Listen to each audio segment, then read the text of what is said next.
Secretary মুকুল secretary সহ, কালু ভাই সহ অন্যান্য নেতৃবৃন্দ এবং জামাতের ইউনিয়নের সভাপতি, আমাদেরই জামাই, আমাদের জিন্না ভাই জামাই হলে তো আমাদেরও জামাই, রফিক সহ অন্যান্য সম্মানিত নেতৃবৃন্দ, আমার সামনে উপস্থিত মুসল্লিগণ, পর্দার আড়ালে মা ও বোনেরা, সবার প্রতি সালাম, আসসালামু আলাইকুম।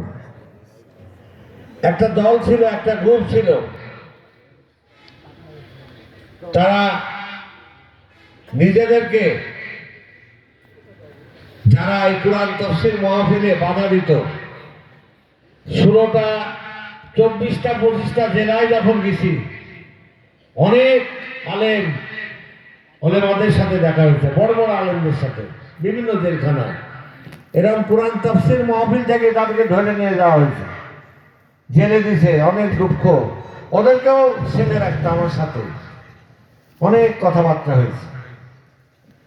এখন ওলেমা লীগ বলে একটা লীগ ছিল বাংলাদেশে 16 বছর, এরা শেখ মুজিবকে জাতির পিতা বলতে হবে, এই কথাটা বলার বিরুদ্ধে। এবং আপনারাও জানেন, আমরাও জানি, একটা সময় হায়াত, মালিক সবাই ছিল, জানে। এমন সময় নদী হয়ে গেল, শেখ হাসিনা রুহি নাইজির হয়ে গেল যে শেখ মুজিবের নামে খুতবা পড়তে হবে। এই ধরনের আদেশ নির্দেশ বাংলাদেশে এক সময় জারি ছিল। আমরা দেখেছি, শুনেছি, আপনারাও জানেন, শুনেন।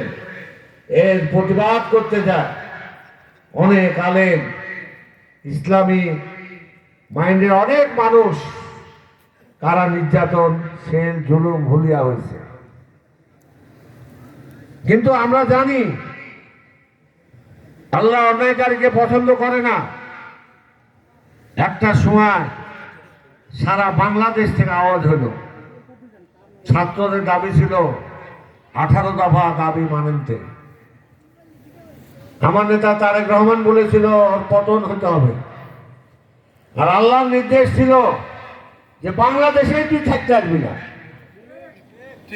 আল্লাহর গজবে বাংলাদেশ থেকে শেখ হাসিনা মোদির কাছে চলে গেল। এটাই বাস্তব ইতিহাস। তারপরেও মুসলমানদের অনেক জুলুম, নির্যাতন, ইমানি যে শক্তি, এটা নষ্ট হয়ে গেছে। সারা বিশ্বে 2 কোটি 20 লক্ষ মুসলমান। এই 2 কোটি 20 লক্ষ মুসলমানদের ইমানি যে শক্তি, ইসলামী যে আল্লাহর নির্দেশ, আল্লাহর হুকুম, আওয়ার আওয়াজ, নারে তাকবীর, আল্লাহু আকবার, এই শব্দ শক্তি পাচ্ছে না। যার জন্যে আজকে 1 কোটি ইহুদির কাছে ইসরায়েলের, সারা দিক মুসলমান, 1 কোটি ইসরায়েলের কাছে বারবার পরাজয় হচ্ছে। কারণ মুসলমানদের ইমানি যে শক্তি, সেটাকে নষ্ট হয়ে গেছে। শক্তি নাই, ইমান মজবুত নাই। আপনি হজও করছেন, সুদও খাচ্ছে, নামাজও পড়ছেন, সুদও খাচ্ছে, প্রেম চলছে। এটা তো আল্লাহ সহ্য করবে না। আমরা দেখেছি, পূর্বপুরুষের ইতিহাস দেখলে বোঝা যায় মুসলমানদের ইমানের শক্তি কত জোর ছিল। বদরের যুদ্ধের কথা আপনারা খেয়াল করেন, মাত্র 313 জন বীর মুজাহিদ, ইসলাম বিরোধী ইহুদি বলেন আর হিন্দু বলেন আর খ্রিস্টান বলেন,